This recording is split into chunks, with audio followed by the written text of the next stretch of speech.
Ċifri pubblikati minn stħarriġ dwar is-servizzi ta' trasport f'Malta juru li fl-2016 nadaw medja ta' 200 ċitazzjoni kuljum minħabba veloċità eċċessiva.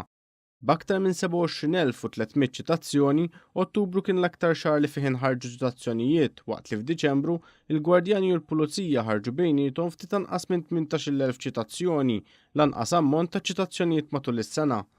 L-istatistika turi kif il-maġġoranza tal-kontravenzjonijiet isiru minħabba parkeġġ illegali jew mhux awtorizzat, dan hekk kif isiru madwar 91,000 kontravenzjoni ta' dan it-tip.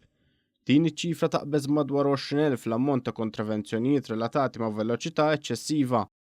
Isegwu kontravenzjonijiet marbuta ma' sewwieqa li ma jibdux ir-regoli tal-karreġġjat ta' prijorità u r-regolaritajiet fil-liċenzji u l-polozzi tal-assigurazzjoni. L-istatistika turi wkoll li l-speed cameras f'pajjiżna qabdu aktar minn 73,000 sewwieq isuqu f'veloċità eċċessiva. L-iktar speed camera li qabdet sewwieqa jsuqu b'veloċità kbira kienet dik f'Ħattart. B'36 kontravenzjoni kuljum tul is-sena 2016 din il-kamera waħlet madwar 481,000 euro f'ċitazzjonijiet. Total ta' madwar 219,000 ċitazzjoni, il-gwardjani lokali kienu l-aktar li ħarġu ċitazzjonijiet segwiti mill-Pulizija u minn uffiċjali ta' Trasport Malta. Il-total ta' kontravenzjonijiet li saru fit-toroq Maltin fl-istess sena kienu jaqbżu l-281,000.